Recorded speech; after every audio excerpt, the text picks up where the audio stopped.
Aleluia, aleluia, aleluia. Aproveitando que você está em pé, vou pedir para o Rafael colocar ali o segundo livro de Crônicas.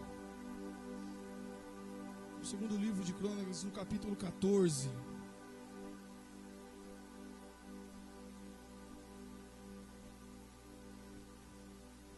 Adore ao Senhor. Adore e exalte. Porque Ele é digno de receber toda a honra, toda a glória e todo o louvor. O que nós estamos fazendo aqui hoje foi um pedido de Jesus. Ele disse: fazer isso em memória de mim. Nós estamos aqui para celebrar a morte de Jesus, é verdade, mas muito mais que a morte, estamos aqui para celebrar a sua ressurreição, a vida de Jesus, aleluia. Amém? Diz assim a palavra do Senhor. E Abias dormiu com seus pais e o sepultaram na cidade de Davi. E Asa, seu filho, reinou em seu lugar. Nos seus dias a terra esteve em paz por 10 anos. E Asa fez o que era bom e reto aos olhos do Senhor seu Deus. Removeu os altares estranhos e os altos, quebrou as colunas, cortou os asserimos. E mandou a Judá que buscasse ao Senhor, Deus de seus pais, e que observasse a lei e o mandamento. Também removeu de todas as cidades de Judá os altos e os altares de incenso, e sob ele o reino esteve em paz. Edificou cidades fortificadas em Judá, porque a terra estava em paz, e não havia guerra contra ele naqueles anos, porquanto o Senhor lhe dera repouso. Disse, pois, a Judá: edifiquemos essas cidades e cerquemo-las, que traziam pavês e lança, e 280.000 de Benjamim, que traziam escudo e atiravam com arco. Todos esses eram homens valentes. E Zerá, o etíope, saiu contra eles com um exército de 1.000.000 de homens e 300 carros, e chegou até Marés. Então Asa saiu contra ele, e ordenaram a batalha no vale de Zefatá, junto a Marés. E Asa clamou ao Senhor seu Deus, dizendo: Senhor, nada para ti é ajudar, quero poderoso, quero de nenhuma força. Acuda-nos, pois, o Senhor nosso Deus, porque em ti confiamos, e no teu nome viemos contra essa multidão. Ó Senhor, tu és o nosso Deus, não prevaleça contra ti o homem. Tá bom, deixa aí. Vamos ler todos juntos esse versículo, irmãos, o 11. Se irmãos puderem ler aqui, fica todo mundo igual. Vamos lá? E Asa clamou ao seu Deus.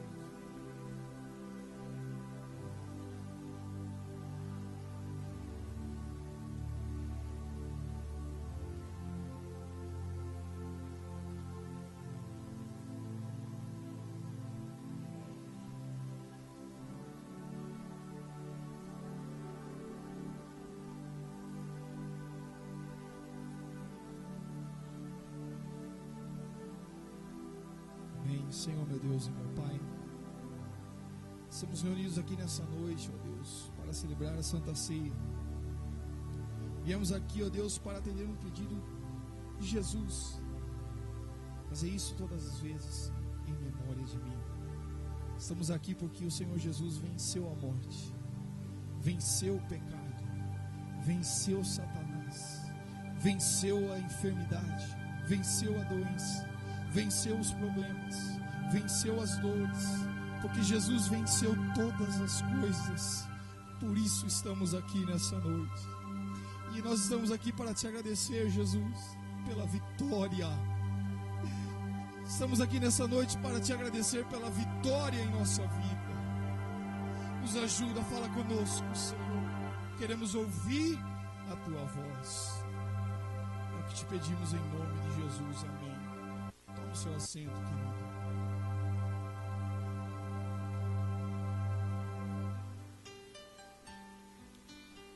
Irmãos, acabamos de ler um trecho da palavra de Deus de 2 Crônicas.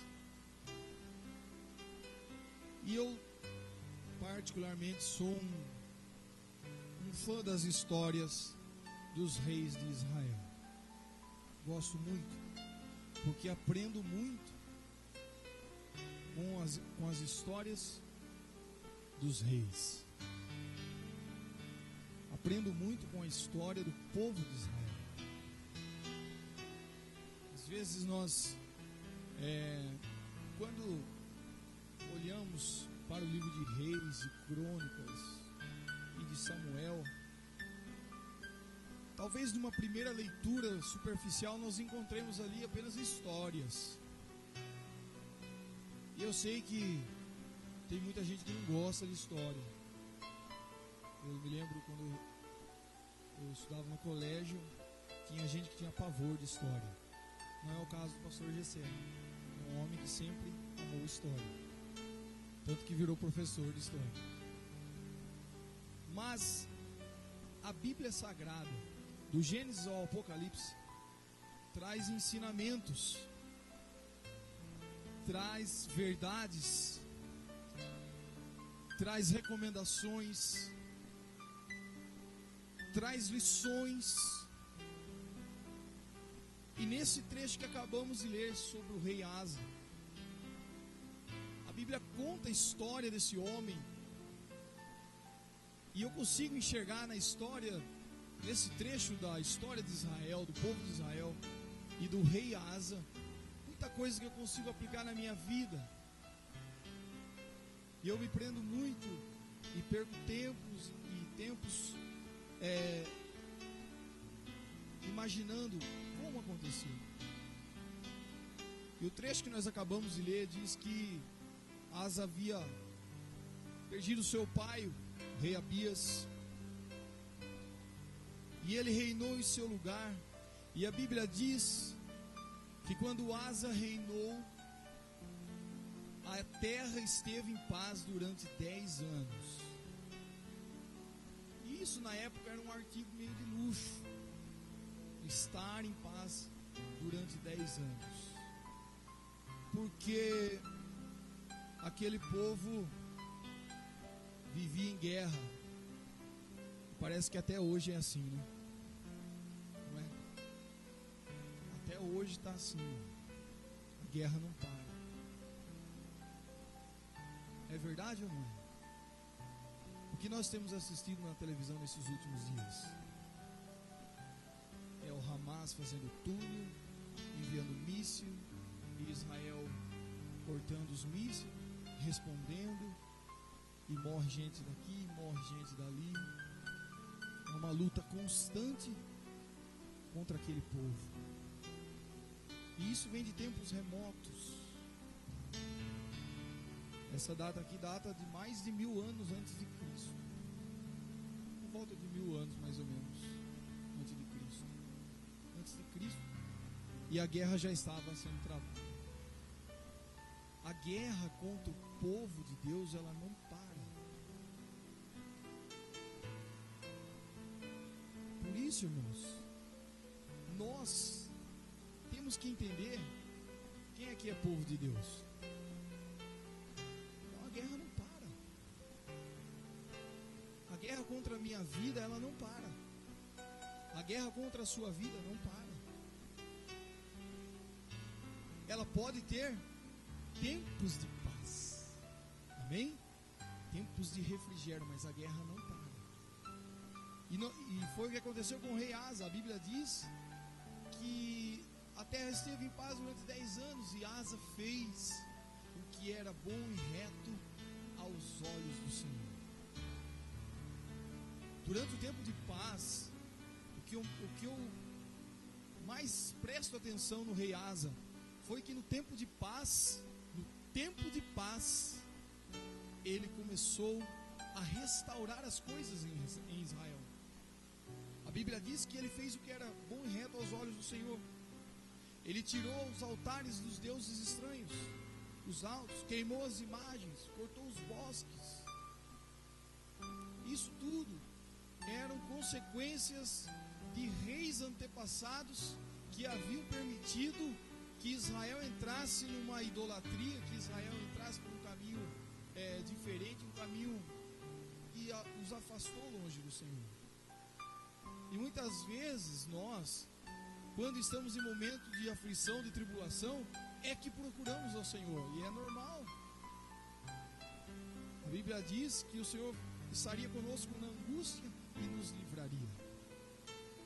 É normal que na hora da angústia a gente busque ao Senhor, amém, e Ele está lá, esperando que nós o busquemos.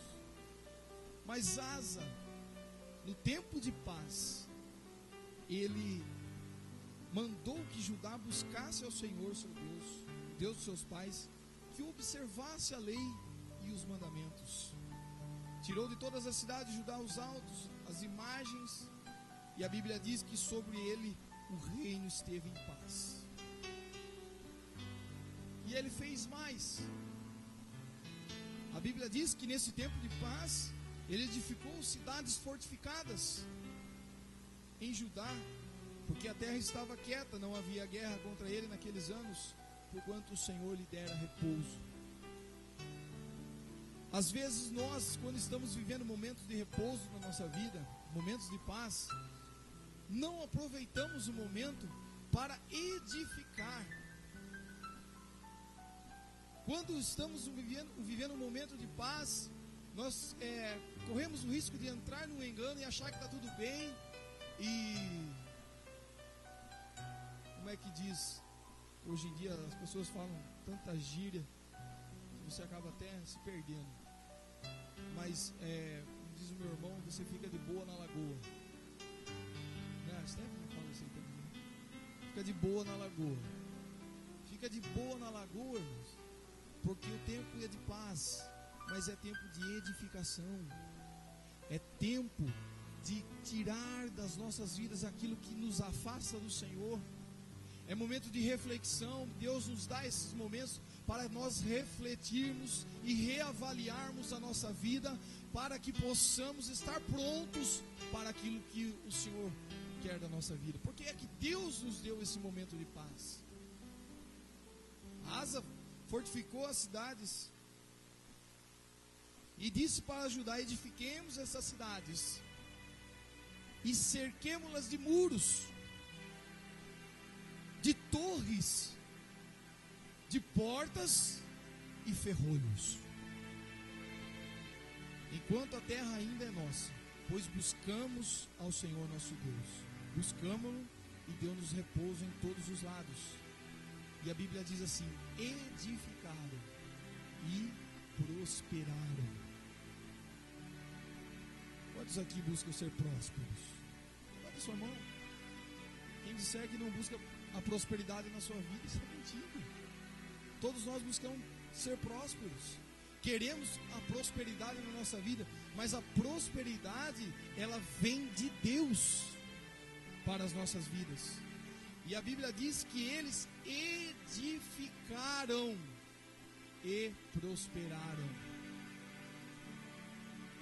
Nós precisamos, enquanto igreja, aprender a edificar, aprender a construir, consolidar.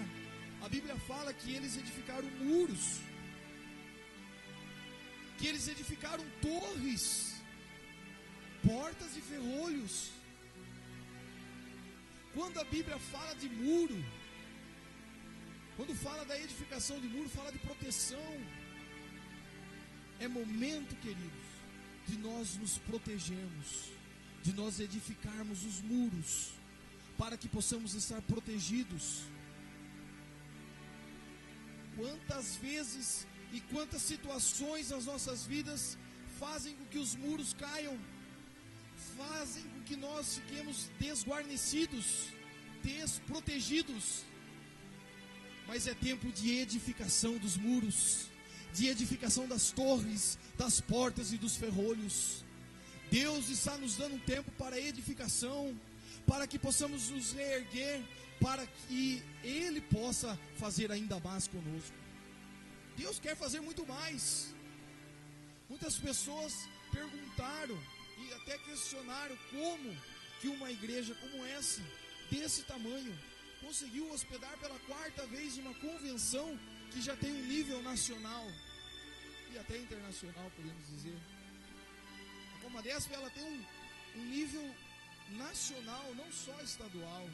É uma responsabilidade muito grande, mas Deus fez isso com esse povo, porque Deus tem achado graça na minha e na sua vida. É tempo de edificarmos a comunhão, de edificarmos a adoração, o louvor, de restaurarmos as coisas, os nossos valores. É tempo de edificarmos os muros em volta da nossa família, de blindarmos a nossa família, de cercarmos a nossa família dos ataques de Satanás. Por que nós precisamos edificar esses muros? A igreja passou por um período que ela era perseguida. Os cristãos eram perseguidos, eles eram caçados como animais, eles eram torturados, eles eram martirizados, faziam as maiores crueldades com os primeiros cristãos, queimavam eles vivos,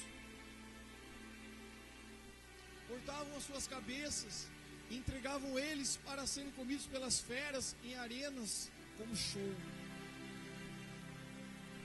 E Satanás perseguiu a igreja e perseguiu os primeiros cristãos com esse tipo de atrocidade. Só que isso foi fazendo com que a igreja crescesse mais ainda, porque enquanto um era martirizado, a igreja glorificava o nome do Senhor. Quantas histórias nós lemos sobre os pais da igreja, enquanto eles estavam sendo martirizados, enquanto eles estavam sendo ateando fogo no corpo deles, os irmãos estavam glorificando e exaltando o nome do Senhor.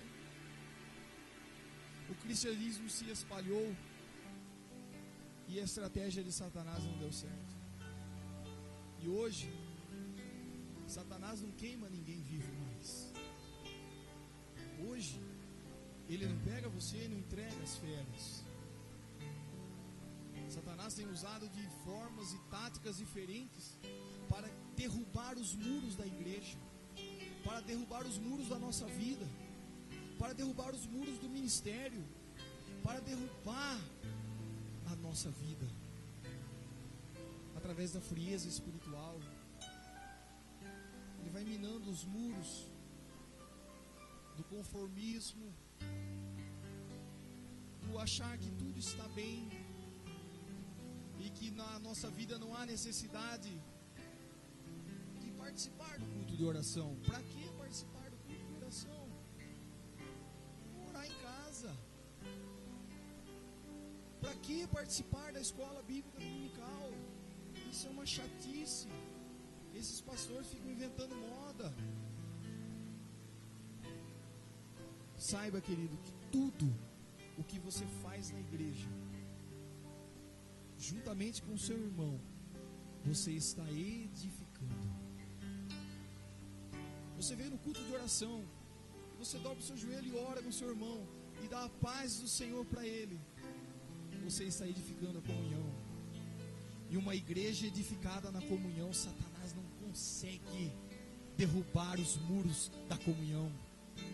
Como é que você vai ter comunhão com o seu irmão se você não vem na igreja? Como é que nós vamos ter comunhão se eu não venho no culto de oração, se eu não participo da escola bíblica dominical, se eu não estou nos cultos? Como é que eu vou ter comunhão de corpo ausente? A comunhão, ela é feita de corpo presente.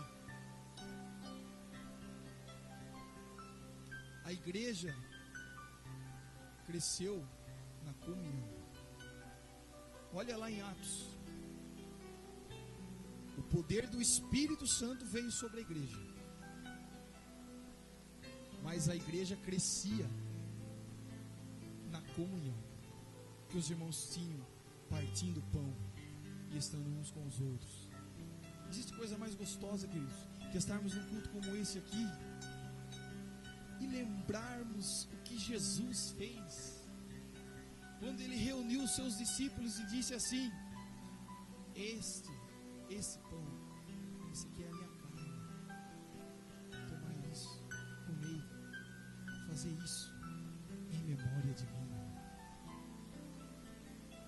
Pegou o cálice e disse: esse é o meu sangue, fazer isso em memória de mim. E quando você toca no pão, toca no cálice, você está fazendo algo que Jesus pediu. Você não está vindo na ceia porque o pastor mandou, porque ele agendou que uma vez por mês você tem que vir na ceia. Não, você veio fazer aquilo que Jesus pediu. Ele pediu: fazer isso em memória de mim. Como é gostoso estar aqui na comunhão com os irmãos, edificando os muros.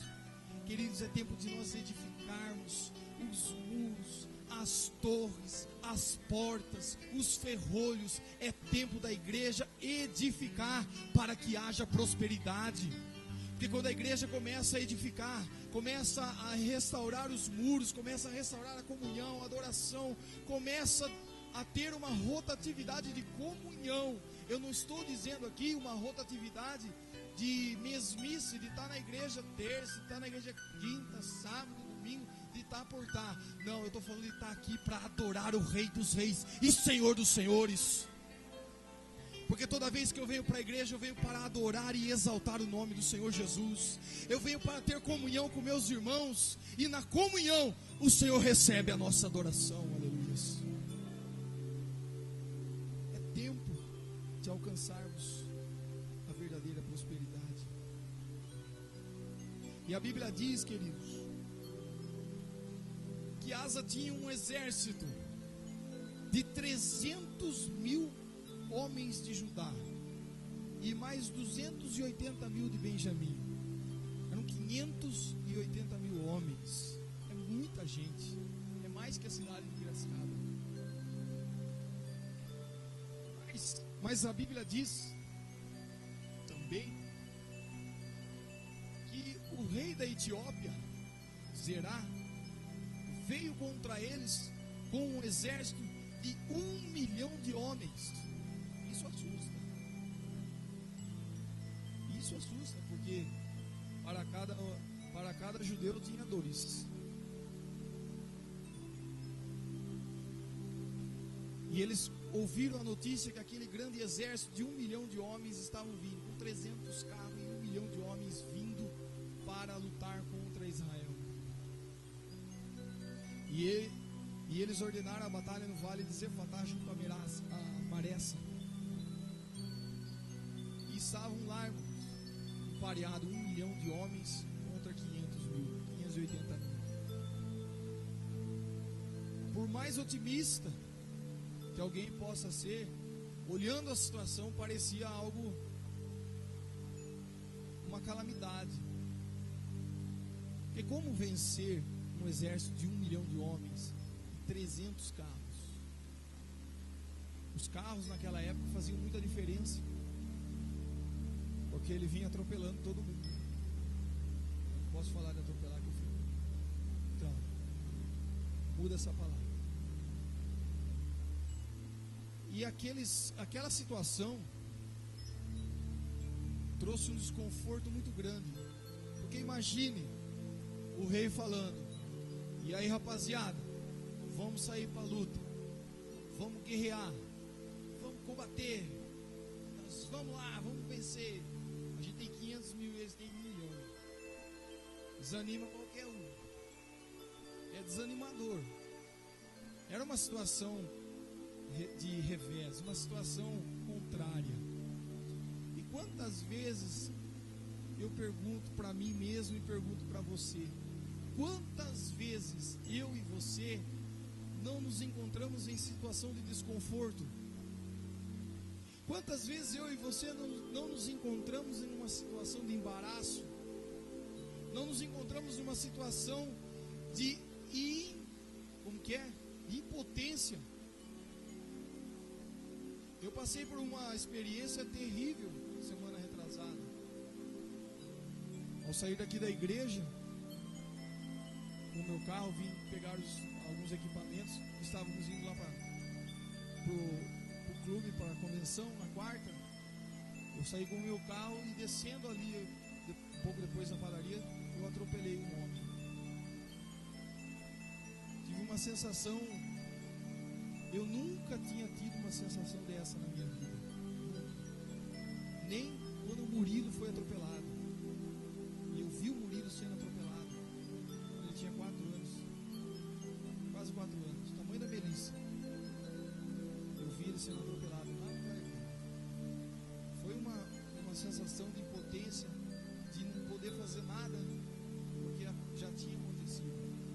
Mas o que eu senti ao atropelar aquele homem, quando eu saí do carro e olhei aquele homem no chão, todo ensanguentado, e sem se mexer, a primeira sensação que eu tive é que eu tinha matado aquele homem. E eu não consegui enxergar mais nada. Eu só lembro eu olhando ele e perguntando para mim o que eu vou fazer. E naquele momento eu disse: Deus, por favor, não deixe esse homem morrer. Foi a única coisa que eu consegui falar. Pedir: Deus, não deixe esse homem morrer, por favor.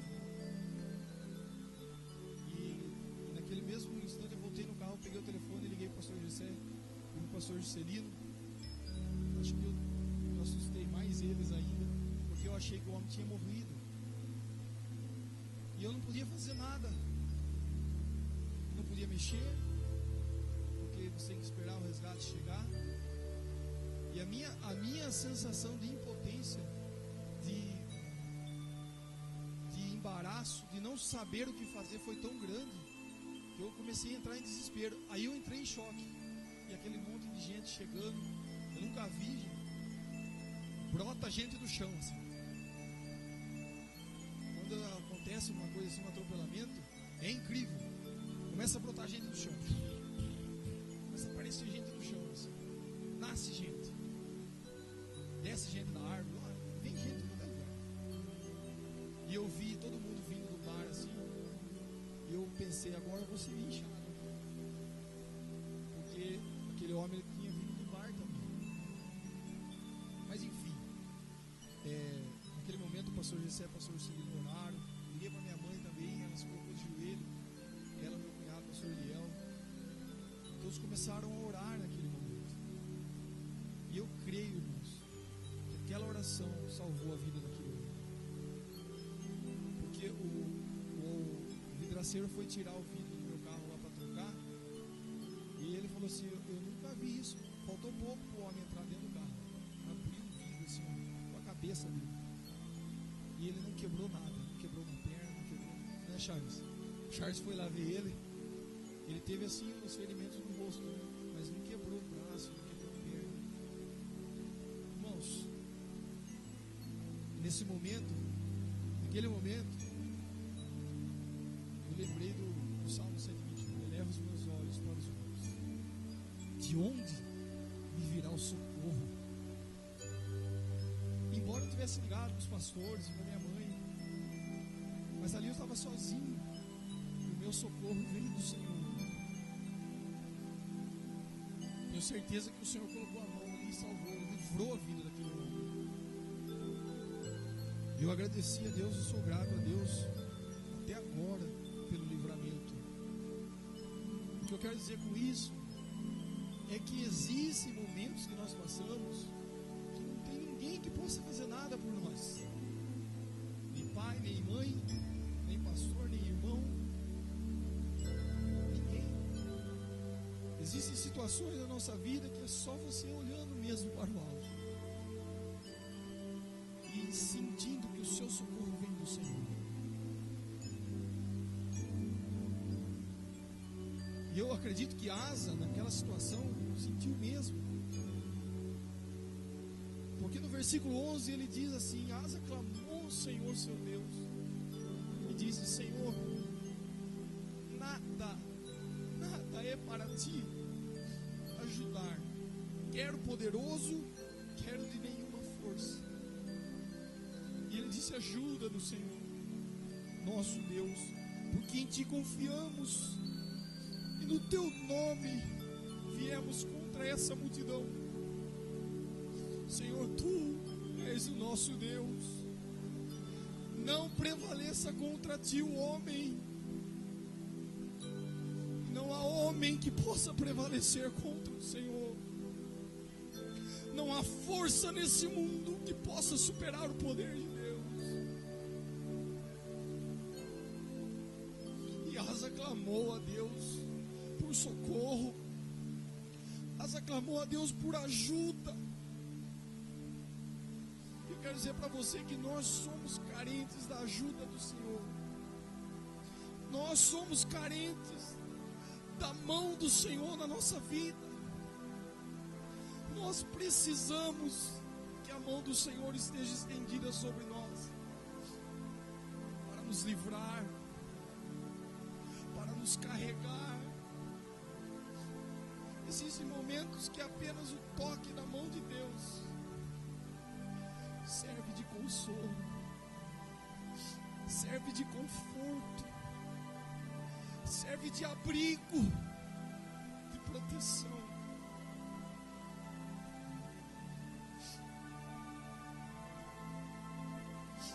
E a Bíblia diz que quando Asa clamou a Deus, Deus ouviu o seu clamor. E a Bíblia conta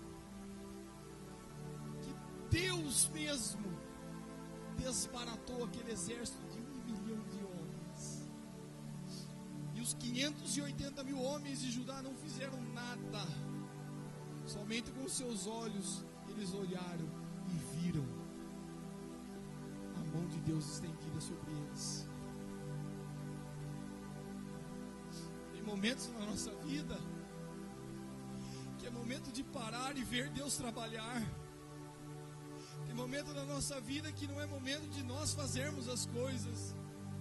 Eu sou uma pessoa que tem um ímpeto de querer fazer tudo,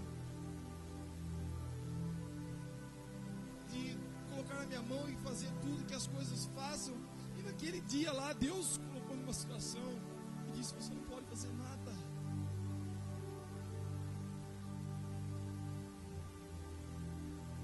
Porque nós carecemos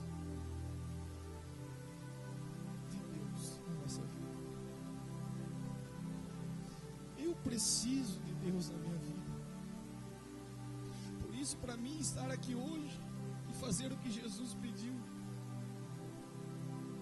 é uma honra. Atender um pedido de Jesus, porque o que mais eu e você podemos fazer para Ele? O que o homem pode fazer para Deus?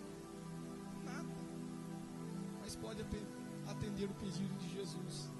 Fazer isso aqui, em memória de mim. Por isso, querido, ao tocar no pão hoje, você tem que entender que é a carne de Jesus que Ele colocou naquela cruz.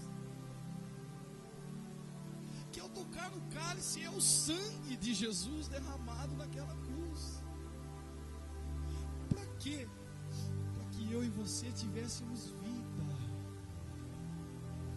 para que eu e você estivéssemos aqui hoje, para que eu e você, ao acordar todo dia, tenhamos o fôlego de vida.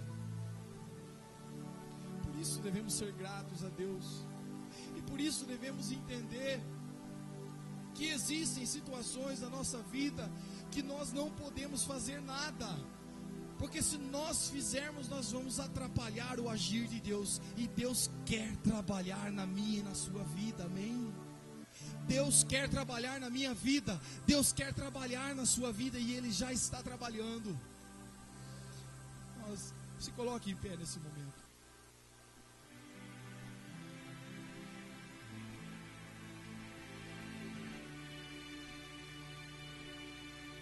Eu queria que por um instante você fechasse os seus olhos.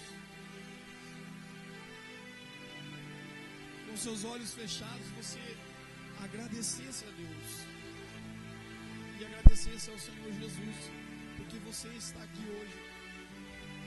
Quantas pessoas poderiam, mas não estão? Quantas pessoas queriam, mas não podem? Quantas pessoas gostariam de estar, mas estão impossibilitadas? Mas você está aqui.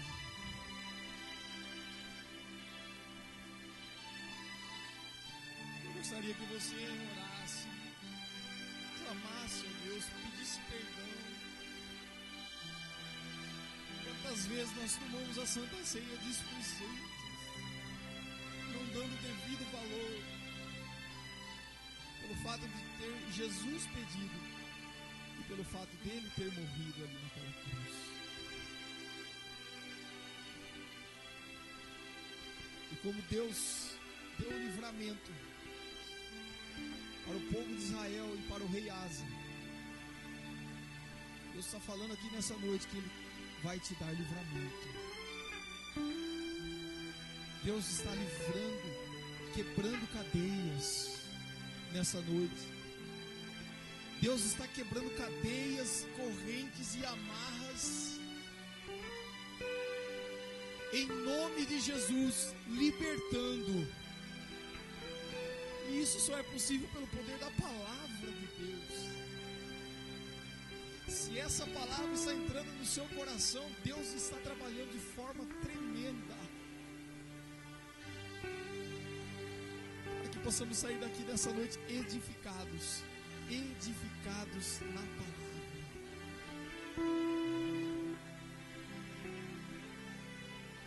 Feche seus olhos. Fale com Deus por um instante.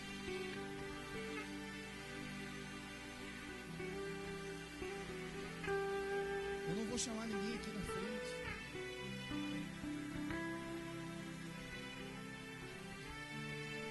Eu quero que você ore aí no seu lugar mesmo. Fale com Deus. Deixe o Espírito Santo te tocar. Toca no Senhor nessa hora. Precisamos ser tocados. Precisamos ser libertos. Precisamos ser renovados, restaurados, transformados, cheios do Teu Espírito. Oh, Pai, nos ajuda a edificar para que possamos prosperar. Prospera a Tua igreja.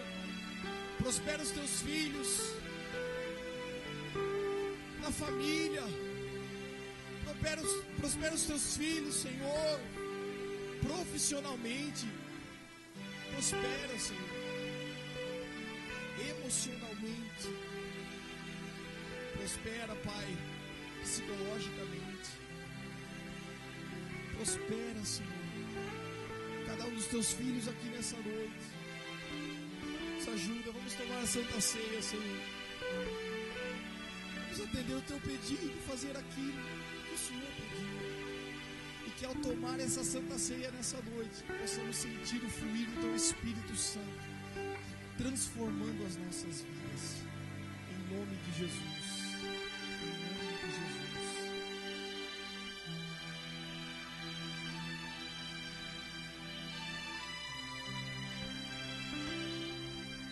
Aleluia.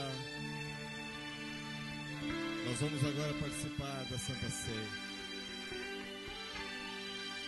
Todos aqueles que são batizados, que estão em comunhão com a igreja, devem participar da Santa Ceia neste momento. Nada deve impedir que você participe.